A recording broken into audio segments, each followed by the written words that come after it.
Well, all right. I think we're already behind schedule, so let the game begin. Yeah. Okay.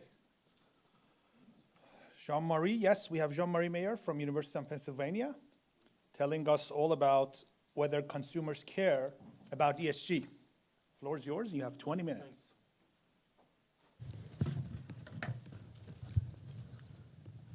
How do I? Okay, perfect.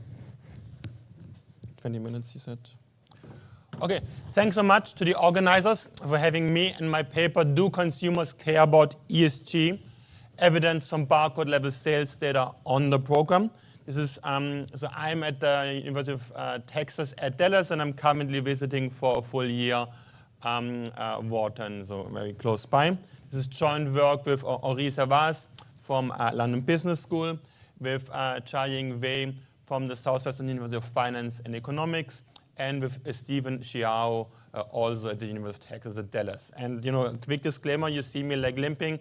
I had like an accident a week ago. I'm still taking some painkillers. It's probably fine, sometime soon, but maybe sometimes leave the room just to rest my foot. Okay, so let's get started. So there is a vast literature on the effect of ESG or E&S in particular on firm value, but there is still quite some open questions that we're still needing evidence on.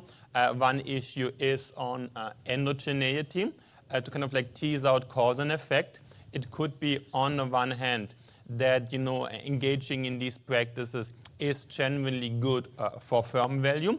It on the other hand, however, could also be the case that those firms that do well financially, they are just better off and they can afford to spend like spare money on things such as E&S. So which of the two, is it? And then even if one assumes that there is an effect, a positive effect of ESG or E&S, so we focus on the environmental and on the social dimension on firm value. The question is, what are the underlying channels or mechanisms? So there is quite some evidence on there being a discount rate channel. Where there is less evidence on is on the cash flow side, which is where our paper is focusing on. Excuse me. So we asked the research question whether firms' investments in E&S affect firm value through consumer demand and whether there is an effect on cash flows. And evidence is that there seems to be a quite strong effect in the data. We find that for one standard deviation, higher E&S rating, there are about 9% more sales achieved by the firms. And we're able to answer this question by using a highly granular data from Nielsen. So if you look, for instance, at this bottle that I have here, there is a kind of barcode on that bottle. And then what we are able to do is we compare different products, in this county here, in a particular year, sold by firms that have different E&S ratings. And we can do this, for the entire United States. So in particular, we use this so-called Nielsen, retail data. It's based on weekly sales at the barcode level, and it includes the volume, pricing data, and the store location. Unfortunately, we are not allowed by Nielsen to exploit the kind of identity of who the retailers are. This is kind of off limits for us. And there are about 30 to 35,000 of stores from 90 retail companies that are participating, and it covers about more than half of drugstore sales, more than half of grocery store sales, and about 1/3 of mass merchandiser sales, such as, let's say, Walmart would be falling into this category here. And then we merge this retail scanner data with data on US publicly listed firms. There's a kind of like multi-step matching that we do from the barcode to the ultimate kind of like owner of these products. And then the data has kind of like 10 like broader product categories and 120 like finer ones. And at the bottom, there are like 1,400 like very narrow product categories. There are, for instance, like 15 snack categories like potato chips, corn chips, tortilla chips. Each of them is like a unique separate category, popped popcorn, unpopped popcorn. And we really compare within each of these categories firms with different E&S ratings. And we end up having about 100,000 unique products in about 900 modules by about 200 publicly listed firms from 2008 to 2016 in our data. So it's like really incredibly granular data that we're able to exploit. And then we use E&S rating data from KLD. And the reason we are going for this vendor is that simply for our sample period, they have by far the best coverage of publicly listed firms. We also show robustness tests for alternative databases, but you can see in the tables that the coverage there for those other ones is much worse. And then for KLD, we focus on the 5 categories. So employee relations, community, environment, diversity, and human rights. We exclude kind of like product quality and governance, but we have robustness tests controlling for them. And we standardize, following the literature, this kind of like measure, but we also have a couple of robustness tests showing that it doesn't matter how you kind of like measure or construct the dependent variable. And the results not only go through for these kind of like E&S ratings that measure the kind of like level of performance of a firm in these categories, but the results also hold if you look at kind of like negative news, negative events in the E&S space that are like hitting a firm. And for that, we use the kind of like rep risk news data, for which we look at environmental and social news, and also like news that covers like more than one of these 2 fields. And then on this slide, you can see the kind of like baseline specification of the paper. And we have as a dependent variable, we have the log sales, in 2010 by, let's say, Tyson Foods, the S&P 500 company. There's an incredibly poor E&S rating. They have, had news events of like child labor that made it like on the cover of the like Washington Post. And then there are like other companies that produce similar goods that have a much higher rating. Also, I think Hormel Foods in an S&P 500 would be a competitor with a very good rating.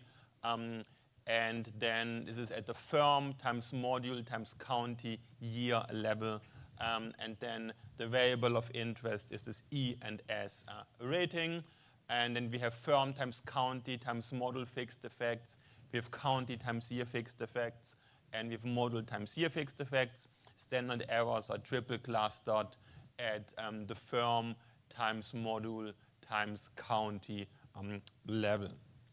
And you can see in this specification here, there's a strong positive relation between E&S ratings and subsequent sales a year later. And in particular, you can see that there is about, in the first specification, a 0.92 point estimate. So that means for a 1 standard deviation higher E&S rating, sales are about 9.2% higher the next year. And you might wonder, where is the variation in this E&S ratings coming from? About half the variation in E&S rating is from within firm changes over time in E&S performance. The other half in E&S, variation is coming from cross-sectional variation across firms. And then quite interestingly, we didn't have a prior on this or did not expect this. If we decompose the effect of sales into kind of like quantities and prices, the effect seems to be driven by there being more unit sales, and it doesn't seem to be an effect on the prices of these consumer products. And we're really like mostly talking about like fast moving consumer goods that are like in the sample. So like the vast majority of these products has like sales prices up to like 20, 30, 40 bucks also. Okay, then we do a couple of robustness tests in the paper. As I mentioned, the data, the results hold for alternative, standardizations of these like E&S ratings. The data also holds for Sustainalytics and Web Risk as kind of like measures of E&S, performance. There are tests where we also use firm times year fixed effects. So we use like more granular, like monthly data. And there is some interesting heterogeneity at the consumer level. And there's also evidence that kind of like local product market competition affects a firm's sales. So what you can see here is that we interact, and this is at the county level, we interact the E&S performance with the demographics in a particular county. And we see that in those counties that have a higher democratic vote share, the performance of E&S ratings or the effect on sales is higher. The same also holds in those counties that have a higher kind of like income level. So the way that we think about this is that those consumers that are, can afford to spend more on E&S, they kind of like do so, and also those consumers that maybe care more about E&S democratic voters, for them this relationship is also stronger in the data. And this then allows us these firm times year fixed effects. And then we also have a result here on product market competition. So the idea is if you're competing with another firm that has a better E&S rating than you, how does it affect you? And we can show that if there's a competitor that has a better E&S rating than you, this kind of like negatively affects your own sales. So there's like one caveat to this test, or to this result here is we are focusing on publicly listed firms in our sample. So this test here also focuses on kind of like publicly listed rivals. So it ignores, privately held rivals or international kind of like owned rivals. So think of it more as a test of, do you have a publicly listed rival that has a better E&S performance? And most firms, have maybe like either have one or two, maybe none such rival.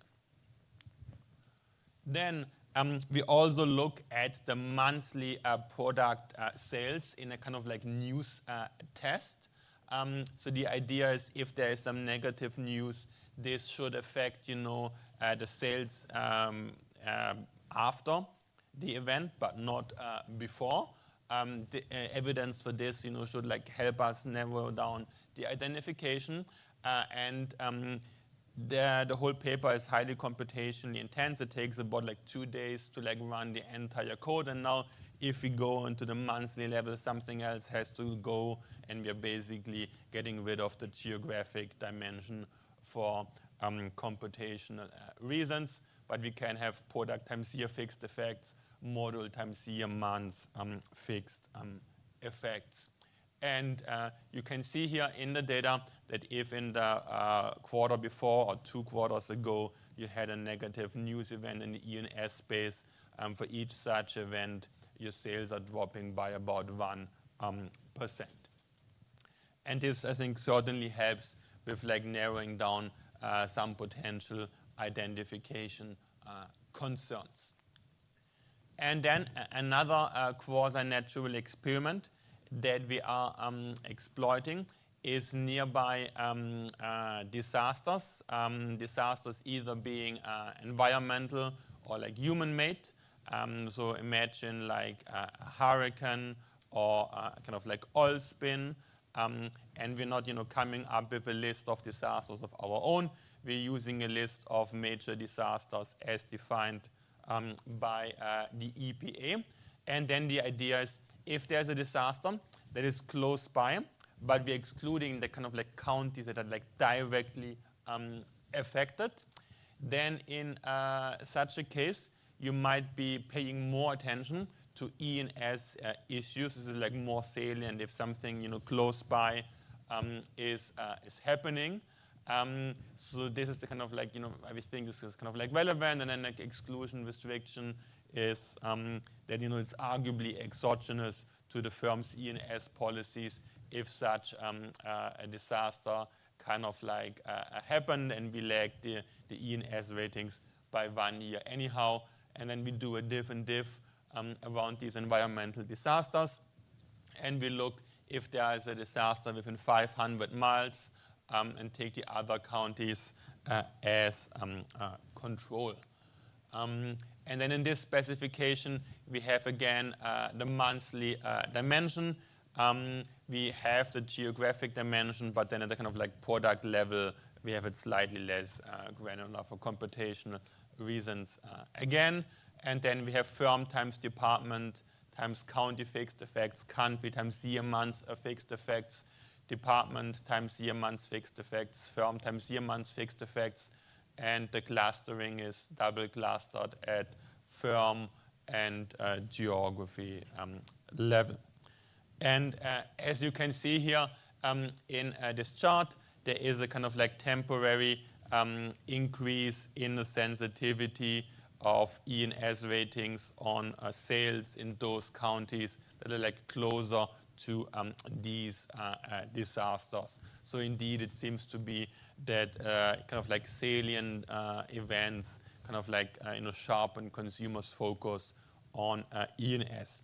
And what I haven't shown you here in the presentation, but what we have in the paper, we also decompose the kind of like E&S score for this particular test into these into its 5 sub-components, and we find that around these disasters, the effect of environmental ratings becomes more pronounced, which kind of like probably is intuitive. It's an environmental disaster. You might pay particular attention to firms' environmental performance, and we also find that the community kind of like subcomponent in these ratings also has a strong effect, and maybe there is some kind of like rallying effect or so around such disasters too. So to conclude, we document that there is an effect of E&S on consumer demand on firm cash flows. We are able, I think, to address or to reduce the number of alternative explanations. So there are a couple of alternative explanations that we speak about in more detail in the paper. We didn't have time to discuss. But for instance, we argue that it's very unlikely that the results are driven by a supply story, and the evidence is much more in favor of a demand story. We find a stronger response among democratic-leaning households and in higher income populations. Consumers respond quickly to negative E&S news. Kind of like salience of these things matters. And ultimately, the cash flow channel seems to be possibly important and also quantitatively large force in explaining how E&S might affect firm value. And if I give you like one number to memorize, a 1 standard deviation increase in a firm's E&S rating leads to about a 9% increase in sales. That's it from my end. Thanks so much for paying attention.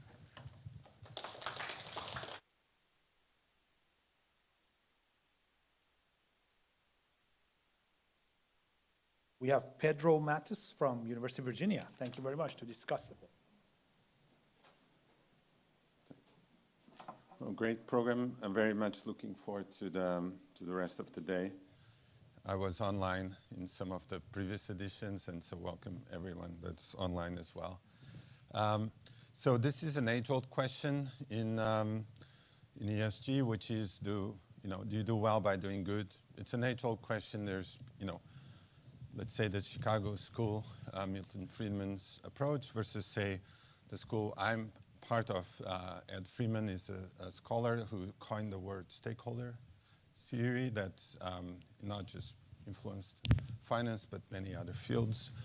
I myself was dabbling into this a few years before the pandemic, or walking into the pandemic, but this has grown tremendously, this literature, to the point that we heard in the American Finance Association meetings about 40+% of the submissions were on ESG.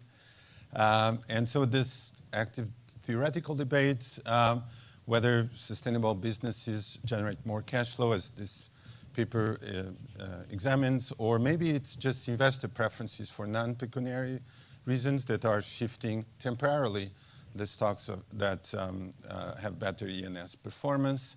But there's no clear-cut evidence. At the time I was writing this survey for the CFA Institute, and you should be concerned about causality and so forth. So all the general questions you have here, and if you don't like Pedro's version of this, you want a more updated version of this, I highly recommend watching, again, Laura's presidential address, which is, I think, really fleshes out really well this debate around value versus values and the channels that we'd be looking for. So this is just an appetizer to why we should be looking into this paper. Now, before we actually look at the paper, you could ask yourself, all right, so we're going to examine the business case for ESG, the cash flow channel, through consumers. There could be others, right? There could be multiple other stakeholders. So walking in, you're thinking, okay, there's the consumer channel versus suppliers, employees, and so forth. That's the first question you should ask yourself. And the second question might be, why am I doing this in the US? And if of any other place, other geography, maybe this wouldn't be the place where people drive green. So it's a very quick show of hands who came here by train. I'm perhaps 3, 4 people, 5 people of the 50 people in the room. So that would have been a preferable choice. Many people flew here. Of course, they have to. It's a huge country. You can't just come from anywhere here by train. But many people were driving here, et cetera. So there's choices we're all making. This choice is on, retail purchases, grocery purchases, so forth, may be different in different places around the world. And so, just be constrained by the fact there's going to be enough diversity within the country around these counties, but there would be interesting to explore this, versus other places. The reason I bring this up is ESG is much bigger in those geographies like Europe than it is in the US. And so for that, you may want to go back to some of the research by Laura, research by myself and others. So the paper is has this amazing research design, right? Very granular data. And I think Jean-Marie made a great presentation. I don't think I'll flesh out all the details. But so going in, there are other people, of course, looking into this. But I think what was unique here is they do have, the Barcode-Level data compared to, there are some other papers here around consumer panels, so serving consumers after their purchases or foot traffic into stores and so forth. This one goes down one level. There's the paper knowledges, there's another working paper. They focus more on S, but I thought that was really cool to see this paper. The key result that Jean-Marie emphasized at the very end was 9%. So what does this 9% mean? I'll talk about it. Maybe it's a little bit too large, given my priors about American consumers. But I'm biased, so maybe it's just I started from a very low belief in this. but it's mostly driven by volume rather than prices. And that's interesting to explore as well. Maybe pricing is just, these companies will price everything the same way around the US, but now there's a lot more dynamic pricing. As you walk into stores these days, the sticker may be a digital sticker, meaning that there's actually a possibility to more dynamically price each location, and then one day each consumer. So there can be a lot more price discrimination going out. So maybe that's something I would talk more about. Why quantity? Why units, not prices? And even if you do get the whole sales to go up, that does not translate into profits necessarily, right? How much money are you spending more on E&S, good practices? What return are you getting from the additional volume? So, and that's generally, the question is, do you make more profits, not do you make more sales? And that's another question. Okay, so Nielsen, very cool advantages here. One is granularity, as I think have similar products at the same location and time. And then this time series and cross-sectional variation around the E&S ratings of the brands. The disadvantage is, of course, a part of the economy. It's not everything in the economy. And there's some, the sample does not cover actually the time of interest, which is when ESG became a big thing, a hot thing, and also the wrong thing, the anti-ESG backlash. And so maybe the separation around Democratic versus Republican counties would be even more interesting if you had more recent data. I would also give some data examples, and I'm actually going to give you a few because it would be good to illustrate it. So the first challenge I would say is measuring ESG. I mean, you're probably aware of that problem. And KLD being sort of an academic data set more than a real usage, and it's been discontinued. MSCI has bought, these companies have all consolidated ratings, and this is no longer used. And also the challenge that consumers would have to uncover the E&S ratings of those products. So I thought, let's play a game. How much time do I have? 2 minutes. The final game here is like, if you are a consumer and you're cheap, you don't have access to all the, data sets that we have as researchers. Right now, there's an effort, actually, in the EU, even more effort, that the ratings providers should provide this for free, or at least you can log in and get 5, not all of it, but you can go on MSCI. Mind you, this is not the KLD, but the current version of MSCI's ratings. And I think, Jean-Marie, you used Tyson, or yes. So that is middle of the road in this one. So I'm going to ask you guys, and it's slightly improved actually, but it's not a major one. JBS, so if you're shopping for beef or a steak or whatnot, JBS is the largest meat producer in the world. They're Brazilian-based, but they have actually a bad score. Since the game is running low on time, I won't play the whole game. I'm just giving you that's the pretty low score. And it's flat, and actually this company is being sued for greenwashing, and they're trying to list in the US right now, and there's a lawsuit against them. So that maybe you're aware that JBS, but did you guys check when you went for chicken or steak, right? I'm not so sure. So let me ask you then, how many people, if they went down the aisle and picked Nestle, some product from Nestle, think Nestle is a better company or a worse company than no one votes? Okay. Better company? Yeah, you're right. So it has an A rating, and that puts it above average, but it's actually coming down. And yesterday, there was, in Europe, there was this call that they reduce unhealthy products by investors actually pursuing the company around sugary and other problems.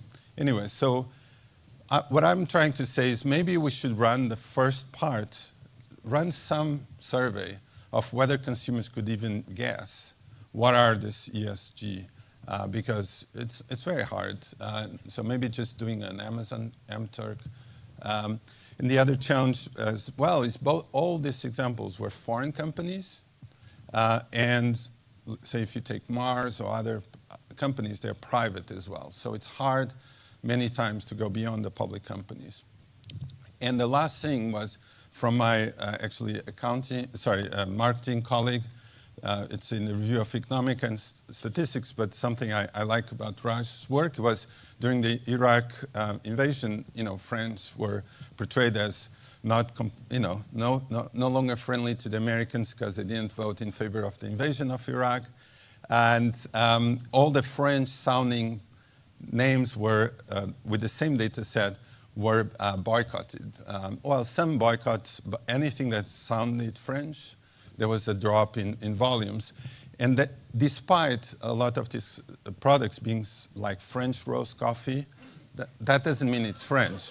Or baguette, that doesn't mean it's French, right? So people don't, have a good idea. So all I'm saying is there's things like, let me skip this maybe. There's things that are yes, and there are other signals. Is this a domestic or a foreign brand? Is it a private label or not? So compared to other things that are visible, ENS may be harder to observe.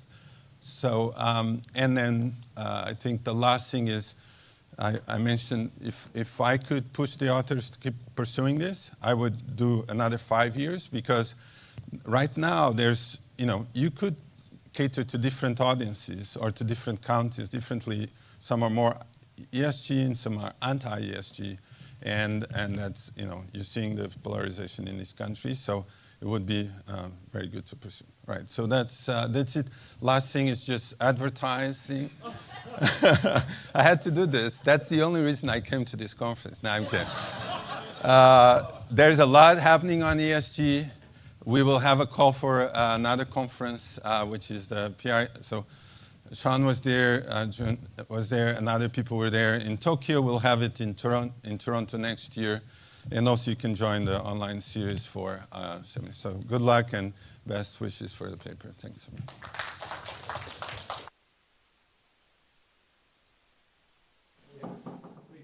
Thanks so much, Pedro, for your excellent discussion. Let me quickly respond to some points.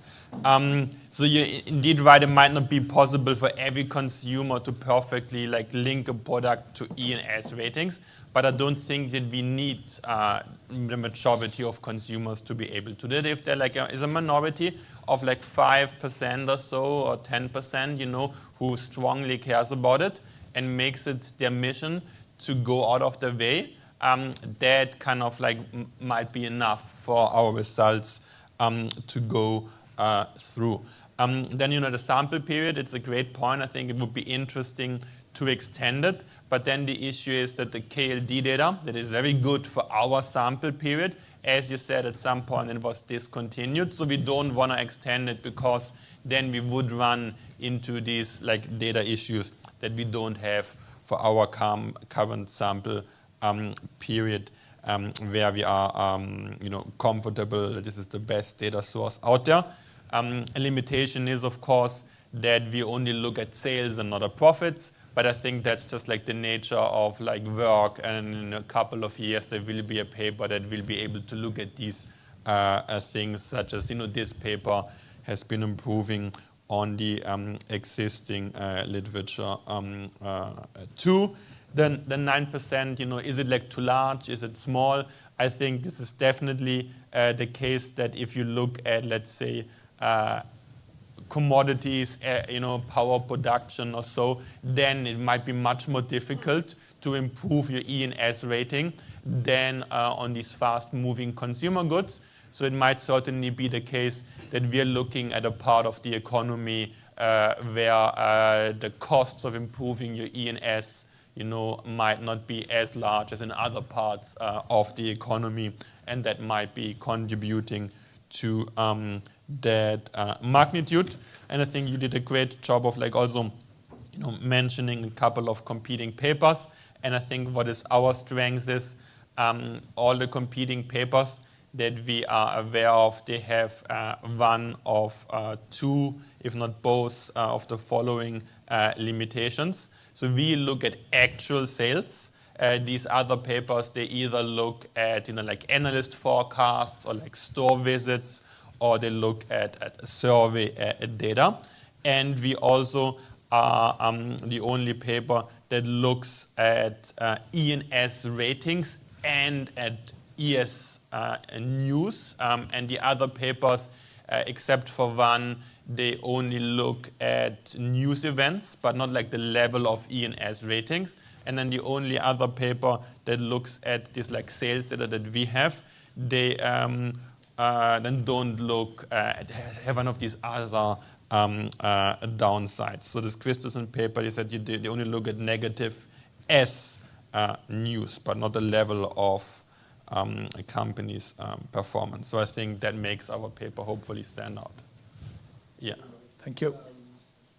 Thanks. This was a super interesting and important paper. I like it, but I think my question was a little bit what Pedro said in discussion. In order to take this to the loop, if you want to see a change, you want a larger fraction of consumers to be pricing this ENS information by firms, right? So ideally, you would like to move from 5-10% to 20 or 30%. And I think my question was, where do you think they get this information in the first place, those who are driving your results, those consumers? Because I don't know if you've noticed, like Thomas Rauter at Chicago has this like field experiments where they vary the amount of ENS information drawn from public sources about firms to consumers, and they find no change in actual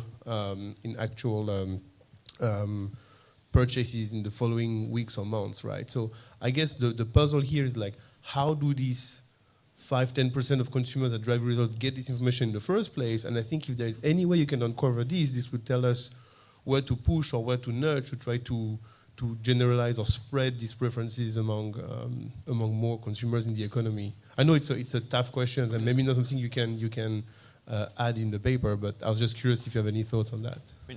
I mean, I would say that these ratings or news are maybe not a perfect proxy for things, but they're ultimately a proxy that is correlated, with some actual, E&S activities and also with the perception of consumers. And the fact that there are a couple of competing papers that look at store visits, being correlated with E&S performance, for instance, or with survey data being, I think that if we were the only paper, but if there are like a couple of other papers, that also, makes me confident that we're actually finding something that holds in the data. So following up on Pedro's point, right? So an average consumer may not be paying attention to the ESG. Thanks. Yeah, so they might not be aware of the ESG performance of the company. So it could be a subset of consumers who really tune into this sort of thing. So I was thinking that in a cross-sectional test, maybe you can add maybe county-level electric car sales data, because those same group of people probably will also drive the electric car sales, and that's kind of getting directly into the consumer's points, because you're kind of using indirect measures of Democrats and income levels and education. So just thinking maybe that can be a helpful test to add. One more question. Thank you.